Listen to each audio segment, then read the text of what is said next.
నేడు పలు జిల్లాలో భారీ వర్షం కురిసే అవకాశం ఉందని హైదరాబాద్ వాతావరణ కేంద్రం హెచ్చరించింది. హైదరాబాద్, రంగారెడ్డి, మేడ్చల్, మెదక్, వికారాబాద్, సంగారెడ్డి, కామారెడ్డి, ఆసిఫాబాద్, యాదాద్రి, సిద్దిపేట, ఆదిలాబాద్ జిల్లాలో వర్షాలు పడే అవకాశం ఉందని పేర్కొంది. పలు జిల్లాలకు ఎల్లో అలర్ట్ జారీ చేసింది.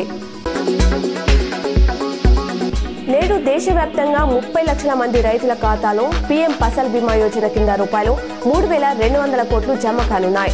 రాజస్థాన్లో జరిగే కార్యక్రమంలో ఈ నిధులను కేంద్ర మంత్రి శివరాజ్ సింగ్ చౌహాన్ నేరుగా రైతుల ఖాతాలో జమ చేస్తారు. నిజామాబాద్ జిల్లాలో ఈ నెల 13న ఇందిరమ్మ ఇళ్ల నిర్మాణాలకు సంబంధించి మార్కింగ్ మహామేళా నిర్వహించనున్నట్లు కలెక్టర్ టి వినయ్ కృష్ణారెడ్డి తెలిపారు. జిల్లా వ్యాప్తంగా మొత్తం 17,301 మంది లబ్ధిదారులకు ఇందిరమ్మ ఇళ్లు మంజూరు కాగా ఇప్పటికే 9,486 ఇళ్ల నిర్మాణాలు ప్రారంభమయ్యాయని ఆయన చెప్పారు. తిరుమలలో భక్తుల రద్దీ తగ్గింది. శ్రీవారి సర్వదర్శన కోసం భక్తులు 8 గంటల సమయం పడుతుంది. ప్రస్తుతం 3 కంపార్ట్మెంట్లలో భక్తులు వేచి ఉన్నారు.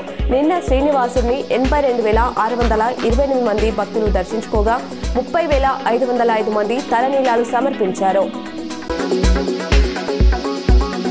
నిజాంసాగర్ జవహర్ నవోదయ విద్యాలయంలో ఈ విద్యా సంవత్సరానికి 11వ తరగతిలో ఖాళీగా ఉన్న సీట్ల భర్తీకి గడువు నిన్నటితో ముగిసింది. అయితే ఈ గడువు ఈ నెల 20 వరకు పొడిగించినట్లు ఇన్ఛార్జ్ ప్రిన్సిపాల్ సీతారాంబాబు పేర్కొన్నారు. 10వ తరగతిలో 60% మార్కులతో ఉత్తీర్ణులైన విద్యార్థులు ఆన్లైన్ ద్వారా దరఖాస్తులు చేసుకోవాలన్నారు. జిల్లాలో అర్హులైన కుటుంబాలు జాతీయ కుటుంబ ప్రయోజన పథకం కింద దరఖాస్తు చేసుకోవాలని నిజామాబాద్ కలెక్టర్ టి వినయ్ కృష్ణారెడ్డి సూచించారు. ఈ పథకం ద్వారా అర్హులైన దరఖాస్తుదారులకు ₹20,000 ఆర్థిక సాయం అందిస్తారు. కుటుంబ పోషణ చూసుకునే వ్యక్తి మరణించినప్పుడు ఈ పథకం వర్తిస్తుంది. యుఎస్ కు చెందిన భారీ కమ్యూనికేషన్ శాటిలైట్ ను 2 నెలల్లో లాంచ్ చేయనున్నట్లు ఇస్రో చైర్మన్ వి నారాయణన్ తెలిపారు.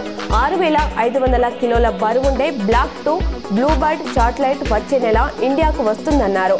ఇస్రోకు చెందిన ఏవిఎస్ రాకెట్ LVM-3 M5 ద్వారా దీన్ని లాంచ్ చేయనున్నట్లు పేర్కొన్నారు.